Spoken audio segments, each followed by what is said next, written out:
जेठानी से लेगी किराया। कावेरी के बड़ी बहू और बेटी की शादी को 2 साल हो चुके थे और बारी थी इस घर के छोटे बेटे अनुज की शादी की, जिसकी शादी भी जल्दी ही काजल से होने वाली थी। इसी के चलते घर में अभी से नई बहू के आने की तैयारियां चल रही थी। अरे अनुज, मैं ये सोच रही थी कि नई बहू के लिए तोहफा ले आओ। तुझे तो पता ही होगा उसे क्या पसंद है।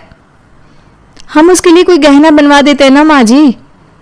हाँ, गहने तो भविष्य में काम भी आते हैं, ये भी सही है। अरे माँ, उसे गहने और बाकी सब चीजों का इतना शौक नहीं है जितना कपड़ों का शौक है। अच्छा, कैसे कपड़े पसंद है भाई उसे? उसकी पसंद तो सबसे अलग और हटके है। ऐसे ऐसे डिजाइनर सूट और साड़ियां लिए उसने कि आप तो देखती रह जाएंगी। अच्छा, मुझे तो पता ही नहीं था कि कपड़ों के मामले में वो इतनी आगे है। अरे माँ, उसके कपड़ों की कलेक्शन देखकर उसकी सहेलियां तो जल भून ही जाती है और वो हर महीने नए सूट और साड़ी लेती ही रहती है, जिससे उसे फैशन का ज्ञान मिलता रहे। फिर तो आपकी शामत है देवर जी, आपको उसे हर महीने कुछ न कुछ दिलवाना पड़ेगा। अरे भाभी, उसकी एक ही तो ख्वाहिश है, मैं इतना तो उसके लिए कर ही सकता हूँ ना। अब सुन रहे हैं आप? कुछ सीखिए अपने भाई से, कितना सोचता है अपनी होने वाली बीवी के लिए। और एक आप है कि अरे काजल की एक ही डिमांड है, कपड़े।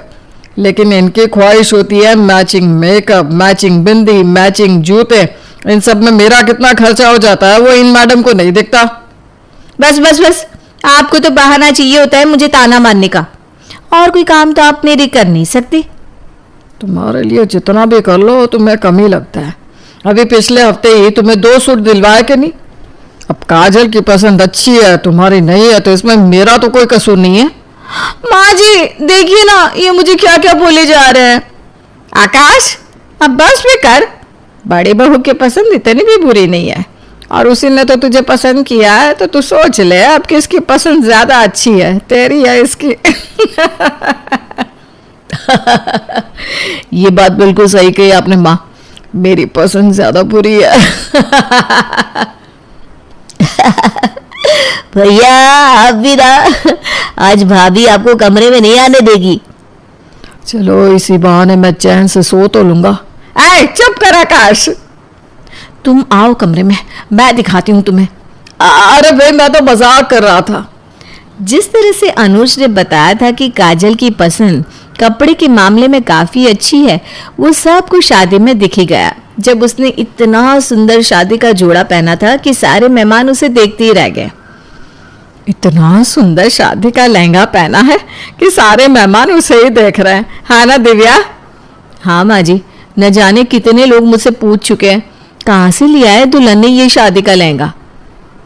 कावेरी, कितनी सुंदर लग रही है ना तेरी छोटी बहू। हाँ जी जी, वो तो है। अरे मैं तो ये कह रही थी कि ये शादी का जोड़ा उसने कहाँ से लिया है। मेरी पोती की भी शादी है ना अगले 2 महीनों में, तो उसे भी ये जोड़ा ना बहुत पसंद आया है। अरे जी जी, हमें तो पता ही नहीं कहाँ से ढूंढ ढूंढ के लिया है बहू ने।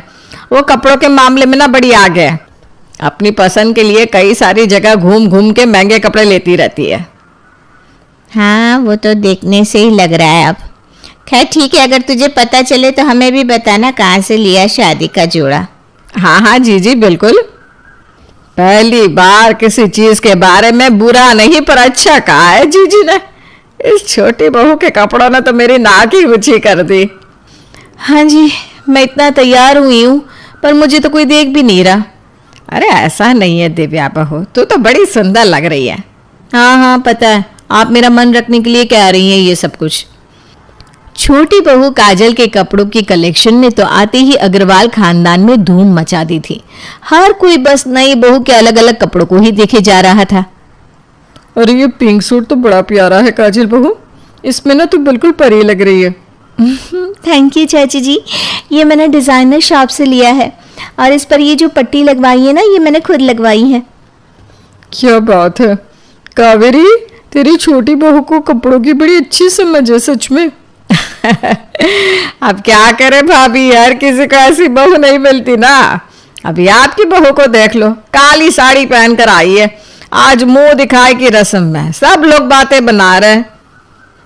हाँ, उसे कितना कहा था कि कोई अच्छा सा सूट पहन ले, लेकिन अरे कोई बात नहीं भाभी, काजल उसे कपड़े कैसे पहनते हैं, कैसे सुंदर दिखते हैं, सब सिखा देगी।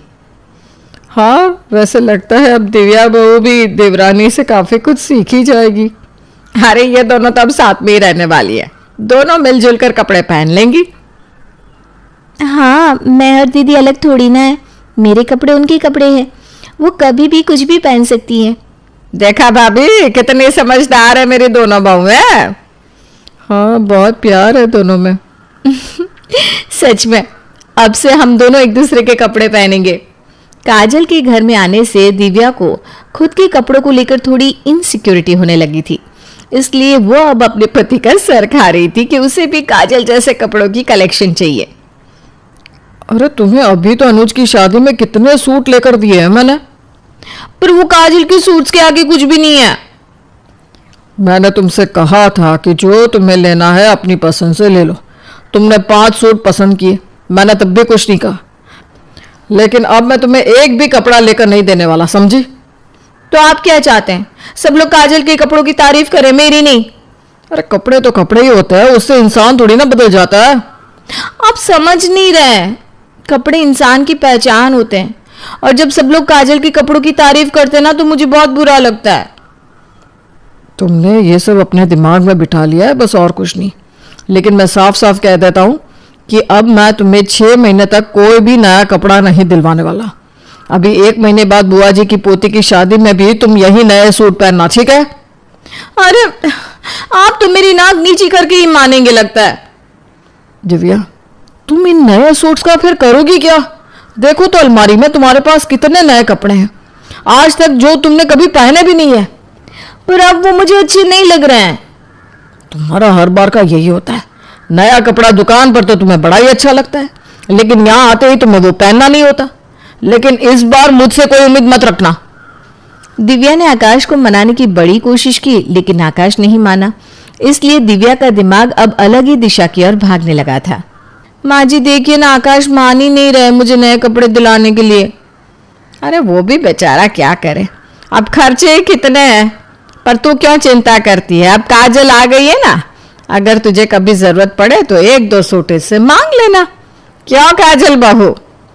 हाँ दीदी, आप क्यों चिंता करती हैं, मेरे कपड़े भी तो आपकी ही है ना, अगर आपको कभी भी ज़रूरत पड़े तो मेरे सूट्स पहन सकती हैं। देखा, मैंने कहा था ना कि काजल तुम्हें मना नहीं करेगी। अब तुमने कह दिया ना, बस अब मुझे कोई चिंता नहीं, तुम तो अपनी ही हो और तुम्हारे कपड़े भी। ठीक है, अब मेरे सर का सारा बोझ उतर गया। खामखा इतनी चिंता कर रही थी तू। काजल ने अपनी जेठानी को ये कहकर आश्वासन दे दिया कि उसके कपड़े भी जेठानी के ही है, लेकिन उसे क्या पता था कि दिव्या इस बात को कुछ ज्यादा ही गंभीरता से ले लेगी। अरे काजल, तुम बिजी नहीं हो ना? नहीं तो भाभी, आइए ना, बाहर क्यों खड़ी हैं?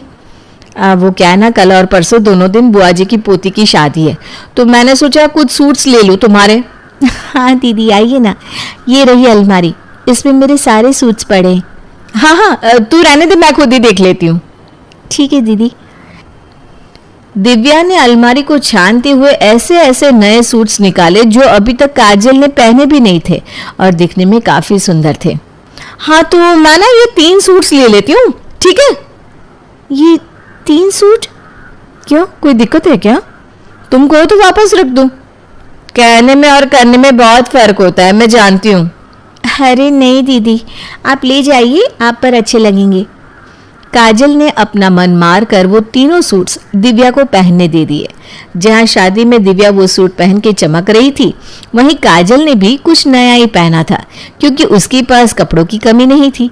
लेकिन दिव्या के कपड़े मांगने का सिलसिला उसके बाद से कम नहीं हुआ। दीदी आज भी 2 साड़ी लेकर गई हैं, और अब तो वो मुझसे पूछती भी नहीं है, ऐसे ही उठाकर ले जाती हैं। आज मेरी सहेलियाँ आ रही है और मुझे जो साड़ी पहननी थी वो तो है ही नहीं, क्या करूं? अब उनसे मांगने जाऊंगी तो मुंह फुला लेंगी। कोई बात नहीं, मैं ये सफ़ेद रंग का सूट पहन लेती हूँ। आज काजल की सहेलियां सुनीता और पायल घर पे आई हुई थी। उनके सामने काजल ने सफ़ेद रंग का सूट जब पहना तो, अरे काजल, ये सूट तो मैंने तेरी जेठानी को पहने हुए देखा था, उस दिन उन्होंने फोटो भी डाली थी। क्या बात है, आजकल तू अपनी जेठानी के कपड़े पहन रही है क्या? अरे कैसी बात कर रही हो तुम दोनों, मुझे नहीं जानती हो क्या? मेरे पास कपड़ों की कितनी बड़ी कलेक्शन है। अरे तो फिर तूने अपनी जेठानी का सूट क्यों पहना है? ये मेरी जेठानी का नहीं है, मेरा सूट है। उन्होंने मुझसे पहले ही पहन लिया और फोटो भी डाल दी फेसबुक पे। अब मैं कैसे पहनूंगी ये सूट? आपने ये अच्छा नहीं किया दीदी। अरे यही नहीं, वो तो रोज ही नए नए कपड़े पहनकर अपनी फोटो डालती रहती है। इतने कपड़े तूने अगर किराए पे दिए होती ना पहनने को और फोटो खिंचाने को, तो कितने पैसे कमा चुकी होती। अब भी देरी नहीं हुई है। अब मैं एक एक कपड़े का हिसाब लूंगी दीदी से। क्या तू जेठानी से किराया लेगी? हाँ, अब मैं जेठानी से लूंगी किराया। मैंने उन्हें अपने कपड़े कभी कभी पहनने को कहे थे, उन्होंने तो उन्हें अपने ही कपड़े समझ लिए। अब तो मेरे पास खुद के लिए पहनने को कुछ नहीं है। सारे सूट्स और साड़ी के फोटो उन्होंने डाल दिए। आजकल तो इन कपड़ों को किराए पर देने की होड़ सी लगी हुई है, और तेरे कपड़े तो इतने डिजाइनर होते हैं कि ऐसे ही लोग किराए पर ले लेंगे। हाँ सही कह रही है काजल, तो एक कपड़े का 500 भी लेगी ना तो भी लोग ले लेंगे। तो बस आज से मैं अपना कोई भी कपड़ा फ्री में किसी को नहीं दूंगी। मैं अपनी जेठानी से भी लूंगी किराया। इस आइडिया के दिमाग में आती ही काजल ने अपने फोन के स्टेटस में कपड़े किराए पर डालने शुरू कर दिए और नीचे प्राइस लिख भी दिया। एक सूट के 500 रुपए होते हैं। यही सब देखकर दिव्या उसके पास फिर से आती है। अरे काजल, मैं क्या कह रही थी कि इससे पहले कि भाभी आप कुछ बोले, मुझे कुछ कहना है। ये देखिए, आज से हमने ना अपने कपड़े किराए पर देना शुरू किया है और मुझे यकीन है कि आप मेरी पहली कस्टमर बनेंगी। देखिए कितने सारे कपड़े रखे हैं मैंने। कोई भी सूट लीजिए, सिर्फ 500 रुपए। अच्छा, कपड़े किराए पर दे दिए? पर हम तो तुम्हारी जेठानी हैं। तभी तो हम जानते हैं कि आप हमारा नुकसान थोड़ी ना होने देंगी भाभी।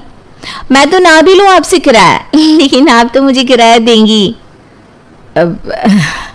हाँ, क्यों नहीं। लेकिन आप ना मेरी जेठानी है, इसलिए मैं आपसे 400 रुपये लूंगी, ठीक है? देखिए भाभी, आप मना मत कीजिएगा। अब तुमने इतना सब कह दिया है तो मैं मना कैसे कर सकती हूँ। एक काम करते हैं, मैं 1 महीने में जितने भी कपड़े लूंगी उनके पैसे एक साथ ही दे दूंगी, ठीक है? हाँ, कोई दिक्कत नहीं है, मैं इस डायरी में लिख लेती हूँ। अच्छा, डायरी भी बना दी हो क्या? अब मैं हिसाब भूल जाऊं तो याद रहना चाहिए ना। ठीक है, मैं ना ये 3 सूट ले रही हूँ, लिख लेना, ठीक है? लिख दिया। काजल के पैतरे का दिव्या के पास कोई जवाब नहीं था। काजल ने इस बार अपनी जेठानी से किराया ले लिया। महीने के खत्म होने के साथ काजल पहुंच गई अपनी जेठानी के पास कपड़ों का किराया लेने। क्या हुआ? अरे भाभी, आज महीने की पहली तारीख है, इसलिए आपको तकलीफ ना हो इसलिए मैं ही आ गई। ये लीजिए, आपकी डायरी में मैंने 15 सूट लिखे हैं और 400 रुपये के हिसाब से हो जाते हैं 6000 रुपये। 6000? हाँ, थोड़ी ज़्यादा है ना? अरे नहीं, अब जो है सो है, ये लो तुम्हारे 6000। इन्होंने ऐसे ही खुशी खुशी 6000 रुपये दे दिए, कुछ कहा भी नहीं। क्या हुआ, हिसाब में कोई गलती है क्या? ज्यादा देने क्या पैसे? तो दे देती हूँ। अरे नहीं, सही है हिसाब। तो ठीक है, फिर मैं चलती हूँ। काजल को विश्वास नहीं हो रहा था कि उसकी जेठानी ने इतनी आसानी से उसे पैसे दे दिए, लेकिन वो खुश थी कि उसने अपने कपड़ों के बदले में अपनी जेठानी से किराया ले लिया। ऐसा 2-3 महीने और चलता रहा और दिव्या अब और भी ज्यादा सूट लेने लगी थी। अजीब बात है, जब से मैंने किराया लगाया है कपड़ों पे, भाभी कम कपड़ों की जगह और भी ज्यादा कपड़े लेने लगी है, जबकि उन्हें उसका किराया देना पड़ेगा। कुछ तो बात है, मुझे देखना पड़ेगा। काजल दिव्या के कमरे के बाहर से गुजर रही थी, तभी उसने देखा कि कुछ औरतें दिव्या के कमरे में जा रही थी, और जब काजल ने उनकी बातें सुनी तो उसके तो होश ही उड़ गए। अरे बहन जी, ये देखिए, ये सूट ना बड़ा महंगा है, इसलिए इसका किराया 1000 रुपये होगा, लेकिन आप मेरी रोज की ग्राहक है, इसलिए मैं आपसे 700 रुपये ले रही हूँ, ठीक है।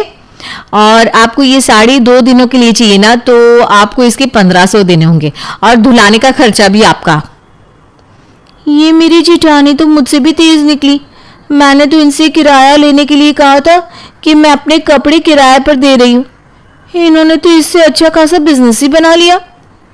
मुझे मेरी जेठानी से किराया लेना भारी पड़ गया। हाय रे मेरी फूटी किस्मत। शीला की 2 बहुएं थी, बड़ी अमीर तो छोटी गरीब। बड़ी बहू को अपनी अमीरी का बहुत घमंड था, इसलिए शीला ने दूसरी बहू किसी गरीब घर से लाने की सोची। अरे निधि बिटिया, जरा 1 गिलास पानी तो लाना। जी माँ जी, अभी लाई। छोटी बहू किचन से पानी के साथ मिठाई भी ले आती है। अरे ये मीठा क्यों बहू, मुझे तो सिर्फ पानी पीना था। माँ जी, हम लोगों के घर के संस्कार है, पानी किसी को खाली नहीं दिया जाता है। अरे जीती रहे बेटी, मुझे तो ऐसी ही बहू चाहिए थी। वही बड़ी बहू रमा के अलग ही शौक थे। माँ जी, ये कपड़े रखे हैं, अभी ड्राई क्लीन वाला आएगा तो उसे दे देना। वो क्या है ना, दाग लग गए हैं। दीदी लाओ ना, मैं हाथ से धो दूंगी, दाग निकल जाएंगे। आखिर ना करो वाले काम में ही तुम्हारा मन लगता है ना। रहने दो, मैं नहीं देती किसी के भी हाथ में अपने कपड़े। कितने कीमती है पता है, मेरी मम्मी ने दिए थे। जितने की तुम्हारी 4 साड़ी है, मेरी 1। सास को बड़ी का व्यवहार बहुत खराब लगता है, लेकिन वो घर पर क्लेश करना नहीं चाहती थी, इसलिए शांत हो जाती है। रहने दीजिए ना माँ जी, मन छोटा मत करिए। सही तो बोल रही थी दीदी, इनकी साड़ी के आगे मेरी साड़ियाँ तो कुछ नहीं है। अरे कैसी बात करती हो बहू, ये लो मेरी अलमारी की चाबी। आज से जितनी भी साड़ी पहननी हो यहाँ से लेकर पहन लेना। छोटी मुस्कुराती है और सास को कहती है, माँ जी, मुझे इतना शौक ही नहीं है घूमने फिरने का, और घर में रहकर क्या करना है इतनी हैवी साड़ी पहनकर। सास समझ जाती है कि लड़की को किसी चीज की भी लालच नहीं है, लेकिन बड़ी बहू के व्यवहार से वो भी दुखी रहती है। खाने की टेबल पर ये क्या है, रोज रोज भिखारियों वाला खाना कौन बनाता है? थोड़ा तो डाइट का ख्याल रखा करो। अरे वो सबके लिए खाना बनाती है, किसी को कुछ और खाना हो तो किचन में ताला नहीं है, बना सकता है। उफ़ो माँ जी, ये क्या बात हुई? नौकर चाकर थे हम लोगों के घर। अच्छा दीदी, खाना बनाने के लिए भी? हाँ जी, 1 गिलास पानी भी नहीं लेते थे हम लोग। वाह दीदी, क्या बात है, फिर तो खूब पढ़ी लिखी होंगी आप। जब किचन की कोई जिम्मेदारी ना हो तब तो पूरा वक्त मिलता रहता होगा ना आपको खुद के लिए। अरे 12वीं पास है, तेरी तरह डबल एमए नहीं किया है। 12th पास पर इंग्लिश मीडियम से। अंग्रेजी मीडियम का 12वीं और हिंदी मीडियम का डबल एमए एक ही बात होती है। अरे कैसी बात कर रही है दीदी, 12वीं के ज्ञान और एमए के ज्ञान में जमीन आसमान का अंतर होता है। अंग्रेजी सिर्फ एक भाषा है। हाँ, तो क्या बोलना चाह रही हो तुम कि गंवार हूं मैं? अरे गंवार होते हुए भी तुमसे ज्यादा अकल है मेरे पास। बड़ी बड़बड़ करती कमरे में चली जाती है, जिसके बाद बड़ा बेटा कहता है, क्या माँ, क्यों तुम लोग उसके पीछे पड़े रहते हो? पहले तुम अकेली थी, अब छोटी बहू भी तुम्हारे साथ। अरे भैया कैसे बात बोल रहे हो माँ और मेरी बीवी के लिए? अरे बात तो भाभी ने गलत की थी ना। अब घर में आए दिन क्लेश होने लगता है, जो छोटी बहू को बिल्कुल अच्छा नहीं लगता। माँ जी, आप क्यों दीदी को कुछ बोलती हैं, जब मुझे काम करने में कोई दिक्कत नहीं है तो? ये तो ठीक है बहू, लेकिन बड़ी को ये समझना होगा ना कि ये उसका मायका नहीं है, यहाँ उसे बहू के जैसे ही रहना पड़ेगा। लेकिन पैसों की मारी जेठानी कहाँ ये सब समझने वाली थी। आज मेरे मम्मी पापा आ रहे हैं तो प्लीज आप लोग कुछ अच्छा बना लेना। जी दीदी, क्या पसंद करते हैं वो लोग खाने में? अरे बेटा, वो लोग तो बड़े लोग हैं, घर का खाना कहाँ खाते होंगे। बड़ी बहू एक काम करो, मैं तुम्हें 5 स्टार होटल का नंबर भेज रही हूँ, खाना मंगवा लेना, और हाँ थोड़ा ज्यादा ही मंगवाना, वो क्या है ना, हम लोग भी देखें कि पैसे वाले लोग कैसा खाना खाते हैं। हाँ हाँ, क्यों नहीं क्यों नहीं। हाँ दीदी, एक बार मैं देख लूंगी तो आगे से मैं भी बना दिया करूंगी। अभी तो आप ऑर्डर कर ही दे। बड़ी बेचारी 10,000 रुपए का खाना ऑर्डर करती है, और जब माँ बाप आते हैं तो अरे मेरी बेबी कैसी है, नमस्ते आप सभी को। नमस्ते आंटी जी, मैं पानी लेकर आती हूँ, घड़े का ठंडा ठंडा। अरे नहीं नहीं, रहने दो, मेरे घर में घड़े बड़े का पानी नहीं चलता। अरे नहीं नहीं, हमने बाहर का पानी पीना छोड़ दिया है। ले आओ बेटा, और हाँ जरा अदरक कूट कर चाय बनाकर भी ले आना। बेटा वो सरसों के तेल में आलू के पकौड़े भी तल लेना, और मिर्ची की चटनी। छोटी किचन में जाती है और सारा खाना बनाकर ले आती है। बड़ी के माता पिता खूब चाव से खाते हैं और चले जाते हैं। बहू, वाह वाह वाह वाह वाह, क्या पकोड़े और चटनी है, वाह वाह वाह वाह, मजा आ गया बेटा। और ये 10,000 का खाना आया है, वो कौन खाएगा? हे भगवान, मेरे पैसे फालतू में चले गए। अरे तेरे लिए 10,000 कौन सी बड़ी बात है बहू। शाम को बड़ा बेटा आता है और वो परिवार के सामने कहता है, अच्छा सब सुन लो, इस बार मेरा प्रमोशन होने वाला है, लेकिन बॉस और उनकी बीवी घर आएंगे, तो प्लीज सारा मैनेज कर लेना। अरे कैसी गवारों जैसी बात कर रहे हो? मेरे मायके के हिसाब से मैं सारा इंतजाम कर दूंगी, बस आप लोग ढंग से तैयार हो जाना। वो क्या है ना, बड़े घरों के लोग घर में ये पजामा टी शर्ट नहीं डालते। दूसरे दिन शाम को बहू ने पूरे घर को तैयार कर दिया। जहाँ छोटी बहू और सास सुंदर सी हल्की शिफॉन साड़ी के साथ हल्की फुल्की ज्वेलरी पहने होती है, तो वहीं बड़ी बहू ने हैवी बनारसी के साथ हैवी ज्वेलरी पहनी होती है। वो लोग आ गए हैं। अरे तुमको मैंने कहा था ना कि बॉस आ रहे हैं, फिर कहाँ के लिए तैयार हो गई? कहाँ के लिए मतलब? आपके बॉस के आने के लिए तो। तभी छोटी बहू और माँ को देखकर बड़े बेटे के चेहरे पर मुस्कान आ जाती है। माँ, तुम और छोटी आगे रहना। तभी बॉस आते हैं। बहुत दिनों बाद हम लोग किसी के घर पर खाने आए हैं, वैसे आपकी साड़ी बहुत सुंदर है। बॉस की बीवी छोटी बहू को कहती है। जी शुक्रिया, आइए अंदर आइए। सभी खाना पीना खाने के बाद निकलने वाले होते हैं कि बॉस छोटी बहू से कहते हैं, आपके पति का प्रमोशन पक्का। जिनका व्यवहार और खाना इतना अच्छा हो, वो अच्छा प्रमोशन तो डिजर्व करते ही है।